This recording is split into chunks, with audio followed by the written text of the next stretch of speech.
The dust never really settled on Epsilon Verde. It just moved from one place to another, carried by winds that smelled like copper and grass. David Walsh had grown used to it over the past 3 years, the way it coated his boots and turned his work gloves orange by midday. He stood at the edge of his grain field, watching the tall stalks sway in patterns that reminded him of ocean waves, though the nearest ocean was 40 light-years away on Earth. His daughter Lily sat on the porch steps, singing something tuneless while she arranged rocks into elaborate patterns only she understood. She was 7 now, born on Earth but barely remembering it. This place was her home in ways it would never quite be his. Her mother Rachel moved around inside the house, visible through the open windows as she prepared their evening meal. The smell of synthetic chicken and real vegetables drifted out into the yard. Oliver, their orange tabby cat, occupied his usual spot on the porch railing. His tail hung down like a fuzzy rope, twitching occasionally when something caught his interest. The cat had cost them nearly 3 months' salary in transport fees and quarantine processing, but Rachel had insisted. She said Lily needed something familiar, something from Earth to grow up with. David had agreed, though he questioned that decision every time Oliver knocked something off a shelf or brought a dead field mouse to their doorstep as a gift. The colony of New Harvest spread across the valley in scattered homesteads, each family claiming their patch of terraformed soil and doing their best to make it produce. 200 families total, all of them betting their lives that humanity could make a home out of alien dirt. So far, the bet had paid off. The crops grew, the livestock thrived, and the children adapted faster than anyone expected. But things had been strange lately. David had heard the talk at the community center during last week's supply distribution. 3 families on the northern edge reported missing livestock. Not dead, just gone, with tracks leading into the forest that nobody could identify. The survey team sent to investigate had disappeared 5 days ago. The Colonial Council called an emergency meeting, telling everyone to stay close to their homes, to keep their children nearby, to report anything unusual. David had listened to all of it with half an ear. He was 2 miles from the forest edge, surrounded by open farmland. Whatever was taking animals up north had plenty of easier targets before it reached his family. Besides, the security teams would handle it. That's what they were paid for. He walked back toward the house, his boots crunching on the gravel path. The sun was starting its descent, painting the sky in shades of purple and gold that Earth's sunsets never quite managed. Lily had moved from the steps to the yard near the irrigation pond, still arranging her rocks, still singing. Oliver watched her from his perch with the intense focus cats reserved for things they pretended not to care about. Rachel called from inside about washing up for dinner. David waved to acknowledge her, then bent to check the moisture readings on his datapad. The southern field needed adjustment. He made a note to reprogram the irrigation system before bed. That's when Oliver's posture changed. The cat went rigid, his ears flattening against his skull. His tail puffed to twice its normal size, and a low sound came from his throat that David had never heard before. Not quite a hiss, not quite a growl. Something ancient and primal. David looked up from his datapad. Oliver was staring at the grain field, at the place where the tall stalks met the clearing around their house. The cat's body was pressed low, every muscle tensed. Then David saw it. Movement in the grain, but not from wind. Something large pushing through, stalks parting around a shape that moved with terrible purpose. For a moment he thought it might be one of the colony's herd animals that had wandered off. But the movement was all wrong. Too deliberate. Too low to the ground. The creature emerged from the grain like a nightmare, taking physical form. It stood on 4 legs, each one ending in claws that left grooves in the hard-packed earth. Its body was covered in dark scales that shimmered with an oily sheen, and a ridge of razor-sharp spines ran down its back from head to tail. The head was long and narrow, built for biting and tearing, with eyes that reflected the dying sunlight like amber glass. David's breath caught in his throat. He recognized it from the briefings they had received during colonist training. A stalker. The apex predator of Epsilon Verde, supposedly extinct in this region, driven out by human settlement. Supposedly. The creature's head swung slowly, scanning the yard. Then it stopped, focusing on something small and singing and completely unaware of the death standing 30 meters away. Lily. David's hand moved to his belt, finding nothing. His plasma torch was in the workshed. His comm unit was in the house. He opened his mouth to shout, but his voice died in his throat. If he startled the stalker, it might charge immediately. If he startled Lily, she might run, triggering its chase instinct. The stalker began to move, lowering its body even closer to the ground. Its eyes never left Lily. It took one step forward, then another, moving with the patience of something that had never failed to kill its prey. Oliver saw everything. The cat stood on the porch railing, 12 pounds of fur and bone and muscle, watching a 600-pound predator begin its hunting approach on the little girl who fed him every morning and let him sleep on her bed every night. Every instinct evolution had given him said to run. To find safety. To survive. Oliver jumped down from the railing and walked toward the stalker instead. Lily hummed while she worked, placing a smooth gray stone next to a sparkly white one. She was building a castle or maybe a spaceship. She hadn't decided yet.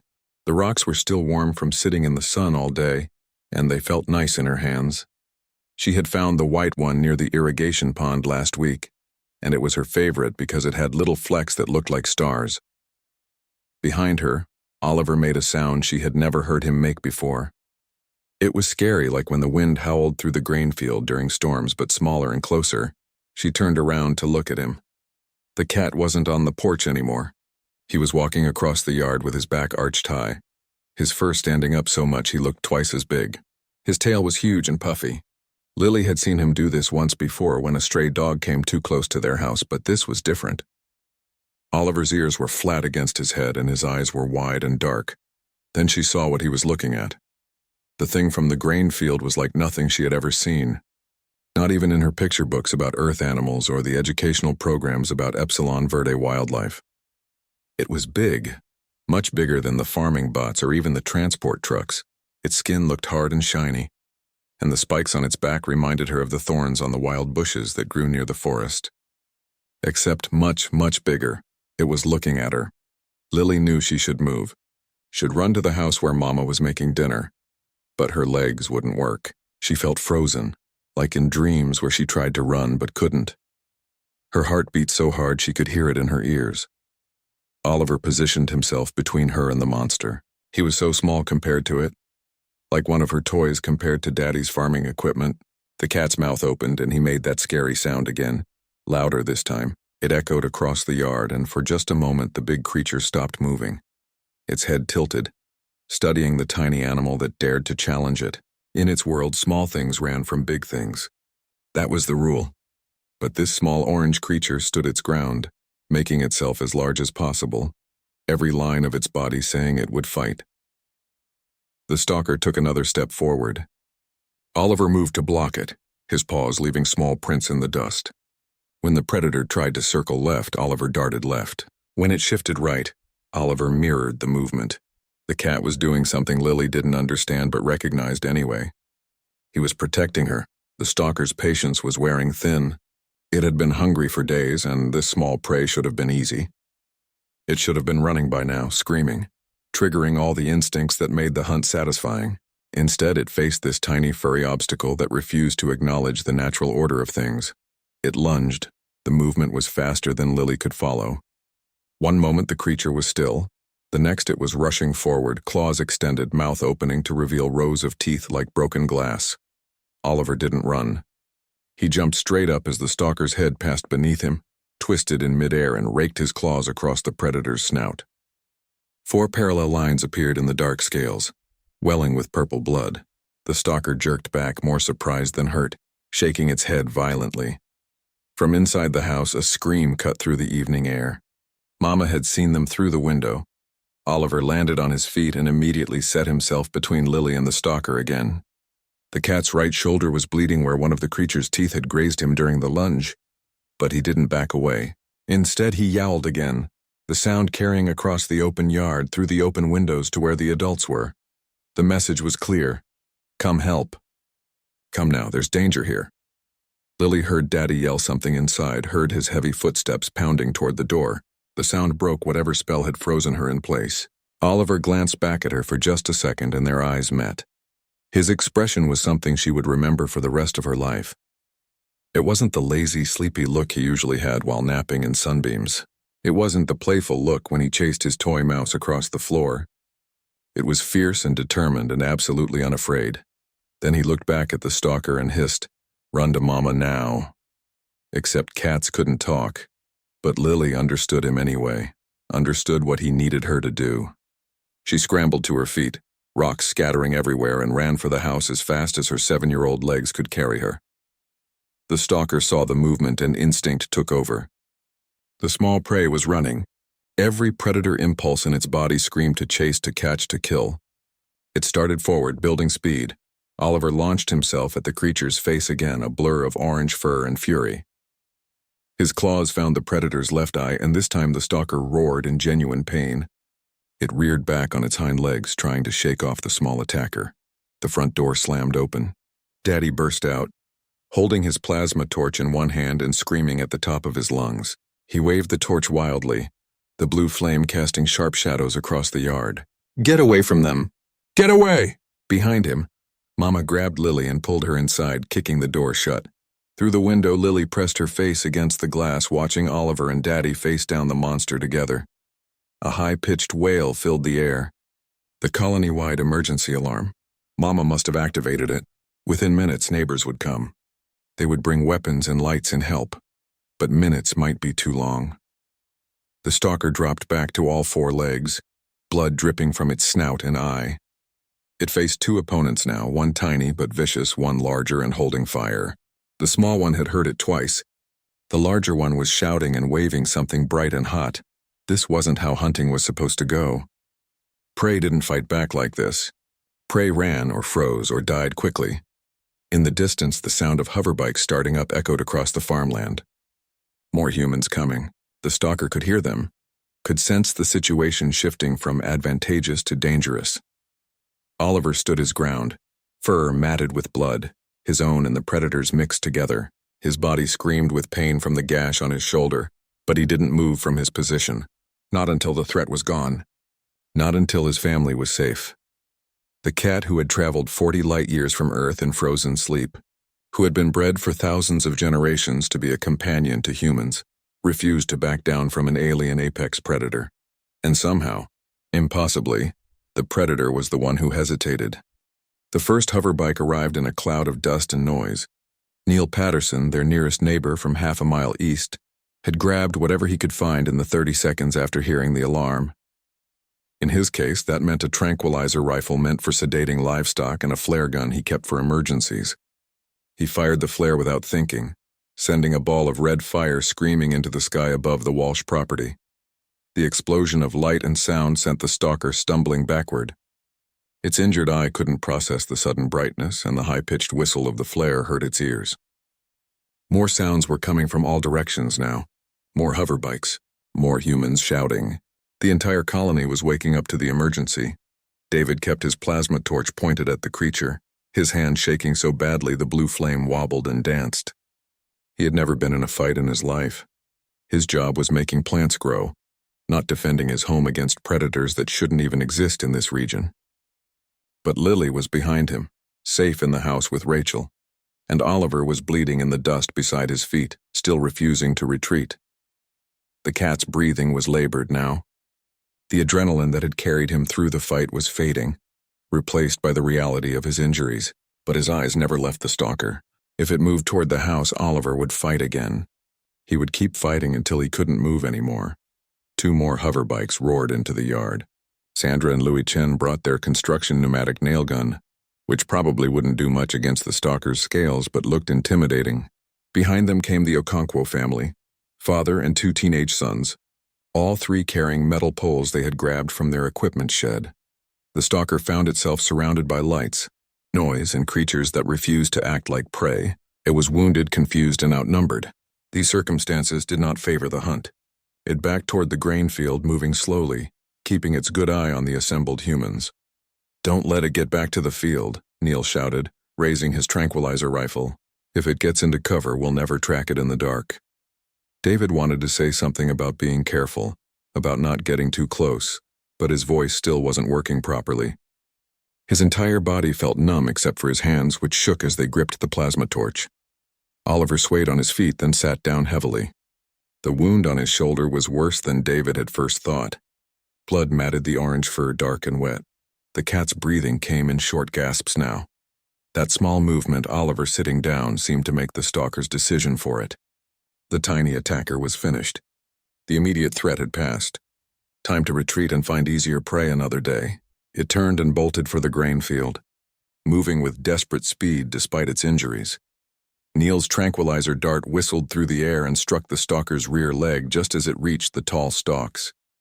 The creature stumbled but didn't stop, crashing through the grain and disappearing from view. The sounds of its passage faded quickly into the distance. For a moment, nobody moved. Everyone stood frozen, breathing hard, adrenaline making their hands shake and their hearts pound. Then David dropped the plasma torch and ran to Oliver. The cat was still sitting where he had stopped, his head drooping low. When David reached for him, Oliver didn't resist or try to bite like he usually did when someone picked him up wrong. He just lay in David's hands, small and warm and trembling. "Rachel!" David's voice finally worked, coming out as a croak. "Rachel, get your medical kit." The front door flew open. Rachel had Lily by the hand, and she had clearly been prepared to run if the fight had gone badly. When she saw David holding Oliver, she pushed Lily toward Sandra Chen and sprinted to where her husband knelt in the dust. Her hands moved with the efficiency of her medical training, checking Oliver's pulse, examining the wound on his shoulder. "Inside now. I need light and clean water." She scooped the cat from David's hands and moved toward the house, already calling out a list of supplies she needed. Lily broke away from Sandra and ran after her mother, tears streaming down her face. "Is Oliver going to die? Mama, is he going to die?" "Not if I can help it, baby. Not if I can help it."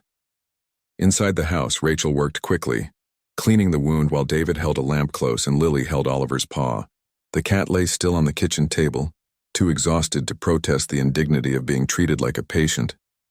The gash was deep but clean, missing the major vessels by what looked like sheer luck. Rachel flushed it with antiseptic, applied synthetic tissue gel to promote healing, and wrapped it with clean bandages.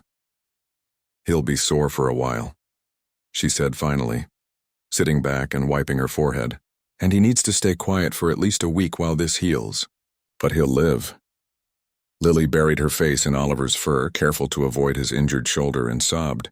The cat weakly raised his good paw and rested it against her cheek, a gesture of comfort that made Rachel's eyes sting with tears.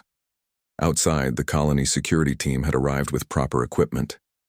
Thermal scanners, tracking drones, and actual weapons designed to stop large predators. Team leader Patricia Williams organized search parties while her second, Raymond Foster, took statements from everyone who had witnessed the attack. David stood in the yard, watching the security team work, still trying to process what had happened. Neil walked over and handed him a cup of something hot. David drank it without tasting, then realized it was coffee from Neil's thermos. "Your cat's either the bravest or the stupidest animal I've ever seen," Neil said quietly. David watched through the kitchen window as Lily stroked Oliver's head while Rachel monitored his breathing. "Both probably, but he saved my daughter's life." "Yeah." Neil took a sip from his own cup.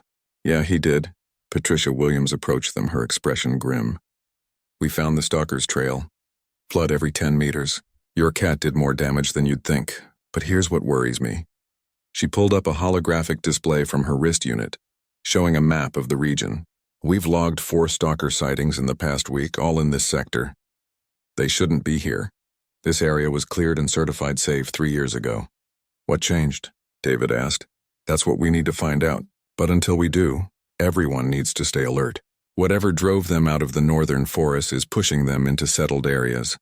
She looked at the house where Lily was visible through the window, still holding Oliver's paw. "You got lucky tonight. Next family might not have a guard cat." David almost laughed at the phrase guard cat, but it died in his throat. That's exactly what Oliver had been. Not a pet, not a companion. A guard, standing watch over his family against threats nobody had anticipated. Patricia's team finished their immediate sweep and prepared to track the wounded stalker through the night. The neighbors began to disperse, returning to their own homes with promises to stay vigilant and keep their emergency beacons close. Inside, Rachel finally convinced Lily to let Oliver rest. She carried the cat to Lily's bed and settled him on the pillow. Oliver curled up carefully, favoring his injured side, and closed his eyes. Within moments, he was asleep, his small body rising and falling with steady breaths. Lily lay down next to him, one hand resting gently on his uninjured side. "He's a hero, right, Mama?" "Oliver's a hero." Rachel smoothed her daughter's hair and nodded, not trusting her voice. David stood in the doorway, watching his family. His daughter, his wife, and the 12-pound orange cat who had faced down a 600-pound predator and refused to back down. Tomorrow, the council would convene. They would discuss increased patrols, better warning systems, and solutions to the stalker problem. But tonight, in this small house on the edge of humanity's reach into the stars, one family slept safely because of a cat who understood what humans had always known. Family protected family, no matter how big the threat, no matter how small the defender. 3 days after the attack, Dr. Sophie Patel sat in her lab on the northern edge of New Harvest Colony, studying samples of purple blood under a microscope. The stalker's blood, collected from the Walsh property, contained markers that told her the creature had been starving for at least 2 weeks. Its system showed signs of extreme stress, the kind that came from unsuccessful hunting and dwindling energy reserves. She leaned back in her chair and rubbed her eyes. As the colony's only xenobiologist, she was responsible for understanding why apex predators that should have been miles away in the deep forests were suddenly showing up in farmland, desperate enough to attack in broad daylight. Her assistant, young Peter Harris, fresh from university on Earth, looked up from his data terminal. "I've been going through the environmental sensors. There's been a temperature shift in the northern forest zone. Average temps down 3 degrees over the past month. That's significant for cold-blooded predators," Sophie said, already pulling up climate data. "Show me the precipitation patterns." The holographic display painted a clear picture. Rainfall in the northern forest had dropped by 40%. The streams and waterholes that sustained prey animals had dried up, forcing herbivores to migrate to lower elevations where water was still abundant. The stalkers had followed their food source, bringing them into contact with human settlements for the first time since colonization. "It's going to get worse," Peter said quietly. "The climate models predict this dry pattern continuing for at least another 6 months. Sophie stood and paced her small lab, thinking. The Colony Council needed to know this, needed to understand they weren't dealing with a few random attacks but a systemic problem that would only escalate. But something else nagged at her attention, something she had noticed while reviewing the security footage from the Walsh property. "Pull up that video file." "Again," she told Peter. "The one from the Walsh home security system." They had watched it a dozen times already, but Sophie wanted to see it again. The footage showed everything from 3 different angles. Oliver on the porch railing, the stalker emerging from the grain field, Lily playing near the pond. But it was what happened in the 30 seconds before Oliver jumped down that interested Sophie most. She slowed the playback, watching frame by frame. The cat saw the stalker first, his body language shifting instantly. But he didn't just react defensively. He looked at the predator, then at Lily, then toward the house where the window was open. His head turned deliberately, tracking lines of sight. "Pause there," Sophie said. "Look at his position on the railing." Peter studied the frozen image. He's looking at where David was working. "Near the equipment shed." "Exactly. He's checking where the adult humans are before he makes his move." Sophie advanced the footage frame by frame. "Now watch." He jumps down and positions himself not just between Lily and the stalker, but in a direct line of sight from the kitchen window, where Rachel was. That could be coincidence. Could be. Sophie pulled up another file. But look at this incident from New Hebrides colony. 2 years ago, a dog positioned itself between a child and a Krell wolf, but it didn't just stand there. It barked continuously, specifically facing the direction of the human settlement. The adults heard it and came running. Peter frowned, leaning closer to his screen. "You think the dog was calling for help?" That's tool use. That's understanding cause and effect across species. It gets stranger." Sophie opened file after file, incidents from across a dozen colony worlds. A parrot that screamed warnings before a tunnel collapse, giving miners time to evacuate. A horse that refused to let colonists enter a valley, literally blocking their path. And they later discovered the valley was filled with spores that would have killed them. A rabbit that thumped its back legs in a specific pattern that matched the colony's emergency alert rhythm. "These are Earth animals," Peter said slowly, "in alien environments, facing threats they've never evolved to handle. But they're adapting, and not just physically. They're learning to communicate danger across species barriers. Sophie nodded. We brought them as companions, as pets, as livestock. But they're becoming something else. Guardians, sentries, partners in survival. The Council needs to see this, they will. But first I need to understand why. Sophie called up genetic data, comparing samples from Earth animals with those born on colony worlds. What makes a house cat stand against a predator 60 times its size? What makes a dog bark in a pattern that humans will recognize as danger? It's not just instinct. They worked through the afternoon, compiling data and cross-referencing incidents. By evening, Sophie had a preliminary theory that made her both excited and uneasy. Earth animals, when brought to colony worlds, showed accelerated adaptive responses far beyond what evolution should allow in just a few generations. They seemed to recognize that humans were vulnerable in these new environments, vulnerable in ways they hadn't been on Earth, and they responded by taking on protective roles that went far beyond their natural behaviors. The question was whether this was intentional adaptation or something else, something about the bond between humans and animals that transcended normal biological relationships. Meanwhile, at the Walsh house, Oliver was recovering faster than Rachel had expected. The wound on his shoulder was healing cleanly, and he had progressed from lying still on Lily's bed to carefully walking around the house. He still wasn't jumping or running, but his appetite had returned with a vengeance. Lily had appointed herself his personal nurse, bringing him food, water, and a constant stream of attention. She read her books aloud to him, showed him drawings she had made of him fighting the monster, and told him at least 50 times a day that he was the best cat in the entire galaxy. Oliver endured this with patient dignity, though David caught the cat giving him looks that clearly said, "Please make her stop petting me so much." The Colony Council had met twice since the attack.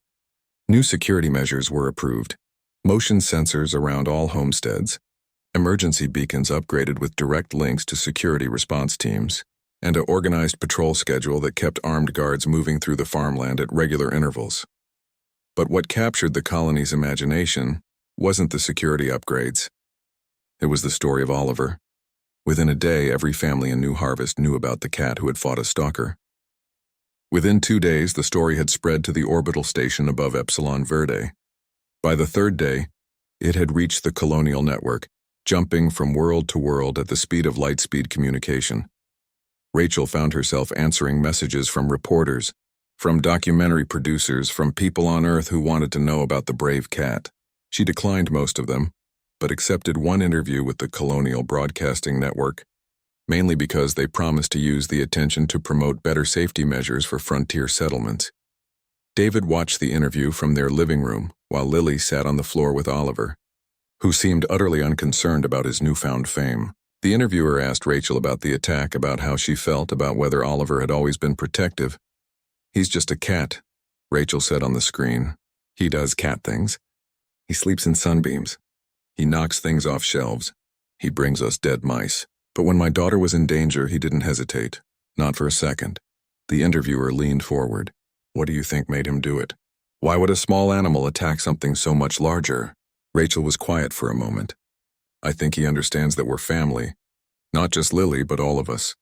We brought him across the stars and now he protects us here. It's not complicated. It's just love." The interview ended, but the message spread. Across the colonial network, in stations and settlements and ships between the stars, humans shared the story. They added their own stories too. The dog who had warned them about the toxic plant. The bird who had alerted them to a gas leak. The horse who had sensed the earthquake before human instruments detected it. Sophie Patel watched the growing collection of stories from her lab and added each one to her database. The pattern was undeniable now. Humanity's animal companions were adapting to their new role as guardians, and they were doing it with an intelligence and awareness that challenged everything scientists thought they knew about animal behavior. She wrote her report carefully, choosing each word with precision. This wasn't just about understanding animal behavior. It was about understanding what made humanity different, what made them successful as a species spreading across the stars. They didn't conquer alone. They brought their families, their communities, and the animals who had chosen, thousands of years ago, to link their fate with humanity's. and those animals honored that ancient bond by standing guard over human children on worlds neither species had evolved to inhabit. As Sophie finished her report, Oliver finished his recovery. The wound was now just a small scar under his orange fur, barely visible unless you looked closely. He could jump again, could run, could return to his normal routine of napping and playing and demanding food at inconvenient times. But something had changed. When he sat on the porch now, he didn't just watch Lily play. He scanned the grain field, the tree line, the horizon. His ears swiveled at unusual sounds. His nose tested the wind for unfamiliar scents. Oliver the house cat had become Oliver the guard, and he took his new responsibility seriously. Lily was his human. This place was his territory, and he would defend both with the same fierce courage he had shown when the stalker emerged from the grain. Because that's what family did, even if you only weighed 12 pounds. 6 weeks after Oliver's fight with the stalker, the story reached the Galactic Forum on Station Unity. The station orbited a neutral star system, serving as a meeting place for the various species that made up the loose confederation of spacefaring civilizations. Humans were relatively new members, having achieved faster-than-light travel only 40 years ago, and they were still learning the complex social dynamics of interspecies relations. Ambassador Helen Cross sat in her office reviewing the day's agenda when her assistant brought her an unusual request. The Confederation representatives, a coalition of herbivore species who generally kept to themselves, wanted to meet with her specifically to discuss a human interest story that had been circulating through civilian communication networks. Helen pulled up the story, frowning. She had heard about the cat on Epsilon Verde, of course. The colonial network had been talking about little else for weeks. But she couldn't understand why the Confederation cared about one animal's actions on one colony world. The meeting was scheduled for late afternoon, in one of the smaller conference rooms. Helen arrived to find 3 Confederation representatives waiting. A tall, graceful being from the Verdant Collective, whose species resembled Earth's deer more than anything else. A stocky representative from the Boulder clans who looked like a cross between a bear and a turtle. And a small, quick-moving delegate from the spiral communities whose species had evolved from something like prairie dogs. The deer-like being spoke first, her translator rendering her whistling language into flat English. Ambassador Cross, we wish to understand this story about the small predator who protected a human child. Is it accurate? Helen nodded slowly. Yes, we have security footage and multiple witness accounts. A domestic cat defended a 7-year-old girl from a native predator approximately 60 times his size. The 3 Confederation members exchanged looks that Helen couldn't quite interpret. Finally, the boulder-like being spoke, his voice rumbling like distant thunder. This is not an isolated incident? No. Helen pulled up her datapad, accessing the files Sophie Patel had compiled. We've documented hundreds of similar cases across our colony worlds. Dogs, cats, horses, birds, even small mammals like rabbits. They show protective behaviors toward humans, especially children, even in environments completely foreign to their evolved instincts. Why? The question came from the small prairie dog delegate, whose species communicated in rapid chirps. Why do they protect you? What do you offer them in return? Helen considered the question carefully. It wasn't a simple one to answer. We offer them food, shelter, safety. But that's not really why they protect us. They do it because we're family, because our species have lived together for so long that we've become interconnected. They choose to protect us. Choice? The deer-like being's ears flicked forward. You're saying these animals make conscious decisions to risk their lives for yours? Yes, I believe so. The 3 Confederation members fell silent, and Helen realized she was seeing something she hadn't expected. Emotions she recognized. The deer-like being's stance had shifted to something that looked like sadness. The boulder being's eyes had grown distant. The small delegate had gone very still. You don't understand what you have, the deer-like being said finally. My people, the Verdant Collective, we traveled the stars alone. When predators came to our colony worlds, we could only flee or fight with technology. We had no guardians, no companions who would stand between us and death. The boulder being nodded heavily. The Boulder clans lost an entire settlement to predators on our 3rd colony world. 60 adults, 23 children. By the time help arrived, everyone was dead. We had weapons. We had training. But we had no warning system, no guards who watched while we slept. Helen felt a chill run down her spine. I'm sorry. I didn't know. How could you? The small delegate's voice was sharp but not unkind. You humans arrive in the galaxy with your dogs and cats and horses, and you think this is normal. You don't realize that you're the only species we've encountered who travel the stars with guardians.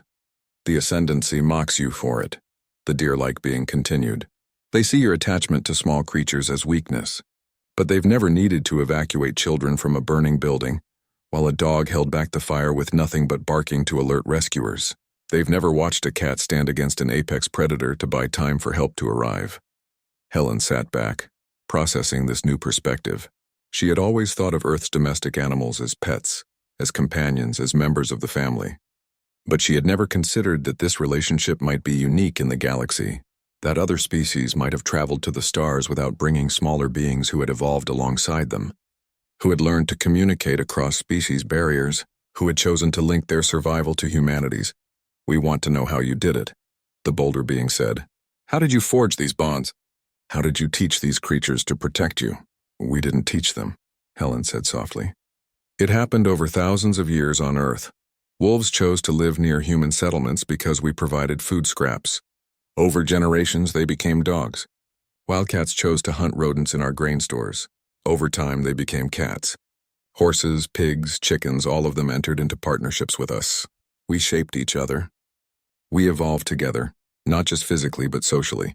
They learned to read our emotions, to respond to our needs, and we learned to care for them, to protect them, to treat them as family. Thousands of years, the small delegate repeated. We don't have thousands of years. Our colonies are under threat now. Helen thought carefully before responding. I can't promise anything, but I can connect you with our colonial administration and our xenobiologists. Maybe we can help establish protected breeding programs, introduce compatible Earth species to your worlds under controlled circumstances. It won't be the same relationship humans have with our animals, at least not immediately, but it could be a start. The three Confederation members looked at each other, communicating in ways too subtle for Helen to catch. Then they all turned back to her.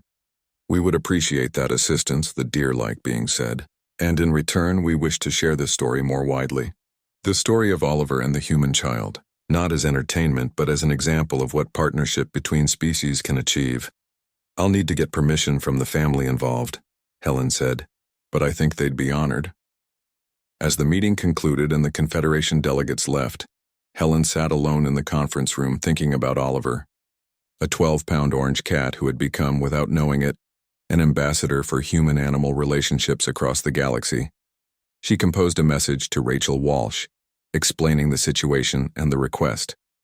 Then she pulled up the security footage again, watching the small cat position himself between child and predator, watching him refuse to back down. On the other side of the station, in the Ascendancy sector where predatory species gathered, the story was being discussed with very different reactions. The Ascendancy prided themselves on strength, on individual prowess, on the purity of the hunt. They saw humanity's reliance on small creatures as evidence of weakness. Commander Thex of the Ascendancy military watched the footage of Oliver's fight and felt something he didn't quite recognize. It wasn't admiration exactly. His species didn't admire prey animals, but there was something about the small creature's determination, its refusal to accept the natural order of predator and prey, that made him pause. The human's pet fought well, his second-in-command observed. For a small prey creature, yes, Thex agreed. It fought well. What he didn't say, what he couldn't quite articulate even to himself, was that he wasn't sure he would have shown the same courage. To face an opponent 60 times your size, knowing you couldn't win, knowing you would likely die but fighting anyway to protect something smaller and weaker than yourself. That wasn't the action of a simple pet. That was the action of a warrior. Perhaps, Thex thought, the humans understood something about strength that the Ascendancy had missed. Perhaps true strength wasn't always about being the biggest or the most powerful. Perhaps sometimes it was about being willing to stand between danger and those you loved, regardless of the cost. He filed that thought away, not ready to examine it more closely. But he didn't forget it. Back on Epsilon Verde, David Walsh received Ambassador Cross's message while working in his grain field. He read it twice, then took it inside to show Rachel. They want to use Oliver's story as an example for other species, he said, handing her his datapad, to show what partnerships between species can look like. Rachel read the message, then looked over at Oliver, who was napping in a sunbeam on the floor, completely unaware that he had become a galactic symbol. "What do you think?" "I think if Oliver's fight can help other colonies, other families stay safe, then we should say yes." Rachel nodded slowly. "Lily will be excited. She already thinks Oliver is a hero."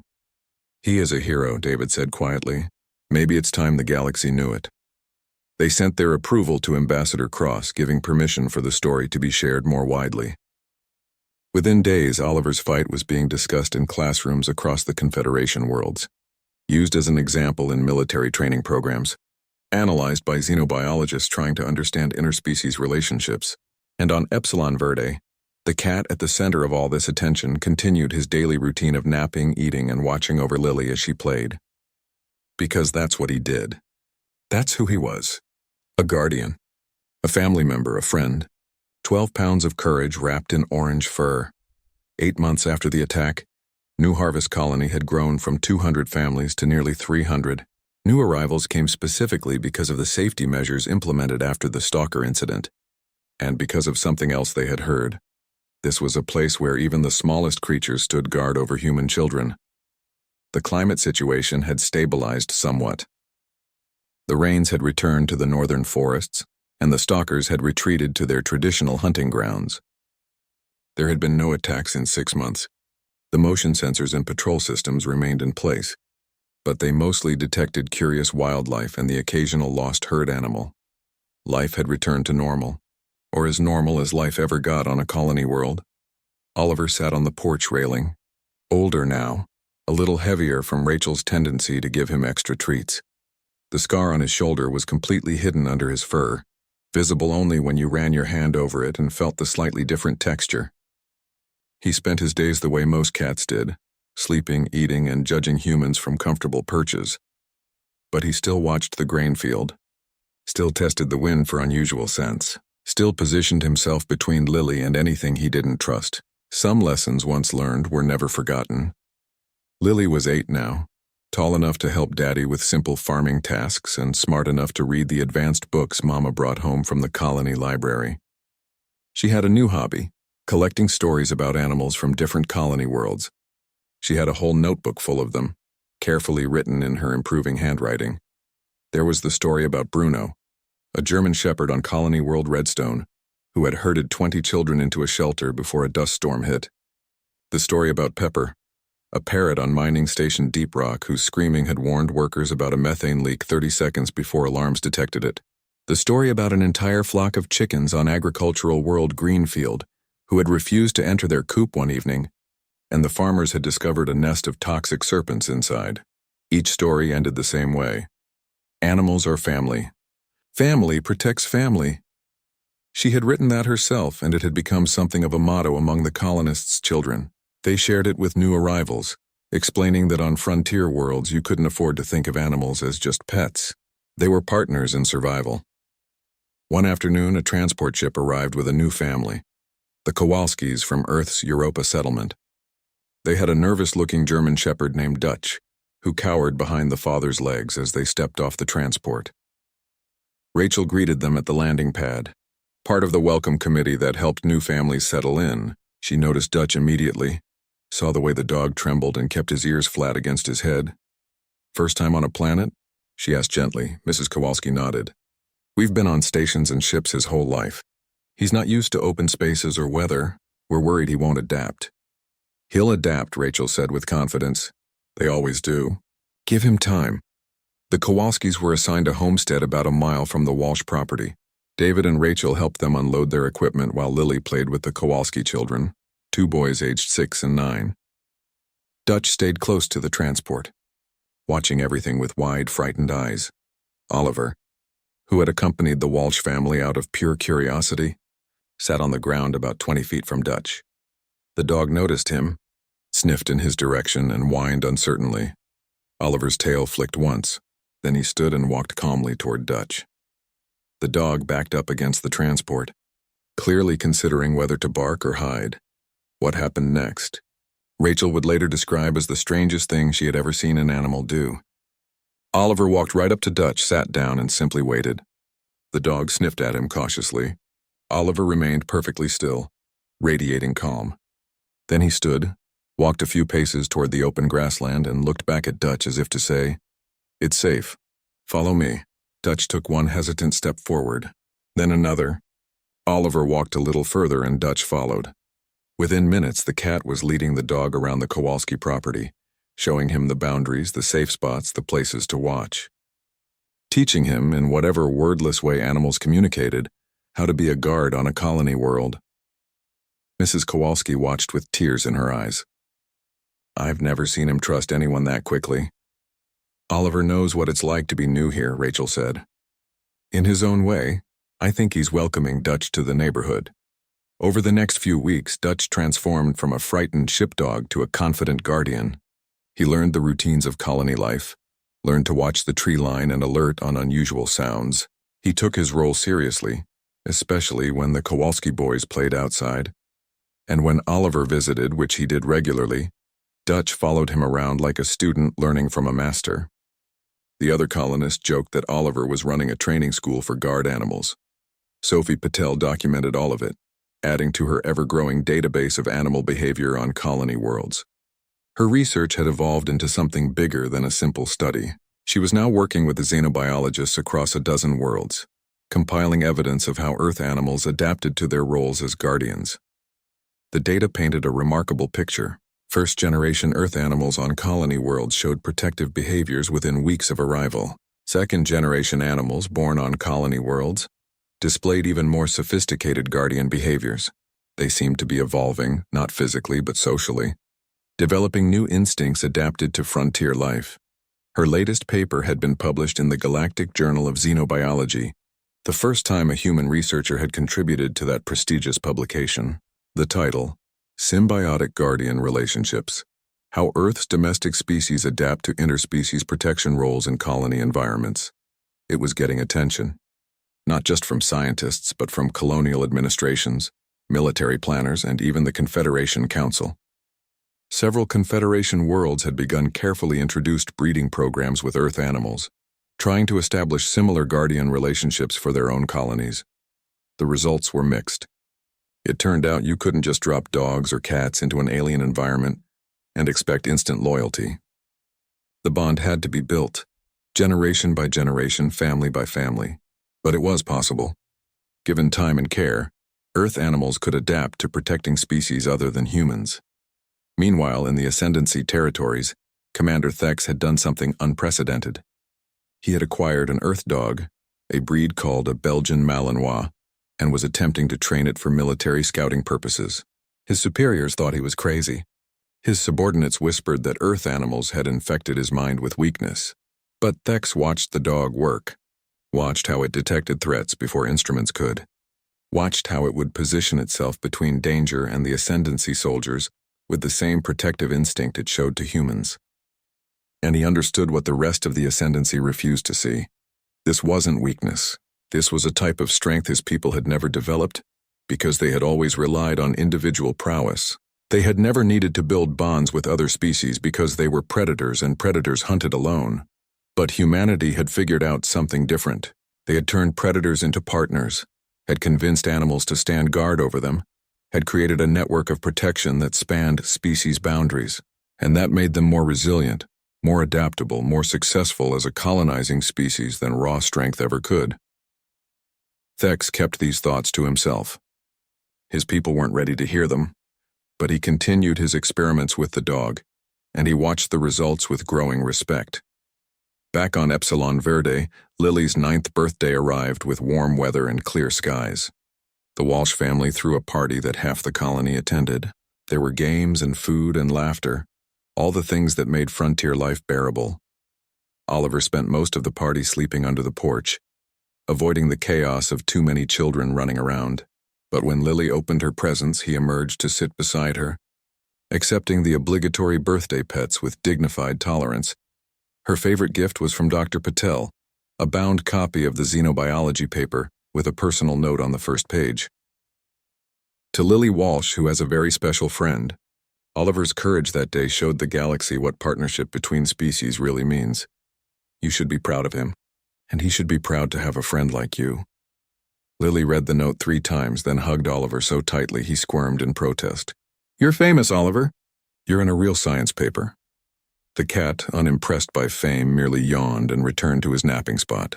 That evening, after the guests had gone home and the yard was cleaned up, the Walsh family sat on the porch watching the sunset. Epsilon Verde's sun painted the sky in shades of purple and gold, and the grain field rustled in the evening breeze. Oliver emerged from his napping spot and jumped onto the porch railing, settling into his favorite position. His tail hung down, twitching occasionally. His eyes scanned the horizon, checking for threats that would probably never come but might always be there. "Do you think he knows?" Lily asked quietly. "That he's special?" David considered the question. "I think he knows he's part of our family. That's probably all that matters to him." Ambassador Cross sent another message, Rachel added. 3 more Confederation worlds have asked for information about companion animal programs. They want to try what we have. Because of Oliver? Because of what Oliver represents. The idea that you don't have to face dangers alone. That family can be more than just your own species. Lily looked at the cat, who had closed his eyes, apparently dozing in the fading light, but she noticed his ears were still moving, still tracking sounds. Even at rest, he was watching over them. "I'm going to write a story about him," she announced. "When I'm older, I'm going to write down everything that happened so people remember." "That's a good idea," David said. "Stories are important. They teach us what matters." They sat in comfortable silence as the sun dipped below the horizon and the first stars appeared in the darkening sky. Somewhere up there, among those stars, were hundreds of human colonies, thousands of families like theirs trying to build homes on alien worlds, and in many of those homes, Earth animals stood guard over human children, continuing a partnership that had begun thousands of years ago and had now spread across the galaxy. Oliver opened one eye, checking on Lily. She was safe, sitting between her parents, no threats in sight. He closed his eye again and settled more comfortably on the railing. His job was done for today. Tomorrow he would do it again, and the day after that, and every day until he couldn't anymore, because that's what it meant to be family, on Earth, on Epsilon Verde, or anywhere humans went among the stars. Family protected family, no matter how big the threat, no matter how small the defender. And in that simple truth lay something the galaxy was just beginning to understand. Humanity's greatest strength wasn't their technology or their weapons or their determination. It was their ability to inspire loyalty across species boundaries, to build families that included creatures great and small, to face the unknown with companions who had chosen to stand beside them. They went to the stars not as conquerors, but as families, and their families would defend them with the same fierce courage that Oliver had shown that day in the yard, when a predator emerged from the grain field, and a 12-pound cat refused to back down. That was humanity's gift to the galaxy. Not just survival, but partnership. Not just existence, but family. And across the stars, on worlds both human and alien, small creatures continued to stand guard over those they loved, honoring a bond that had begun on Earth and now stretched across the infinite darkness of space. The alien predator had lunged for the kid. The cat had refused to back down. And in that moment, the galaxy had seen what humanity truly was. A species that inspired love, loyalty, and courage in all who chose to stand beside them. Even a 12-pound orange cat named Oliver.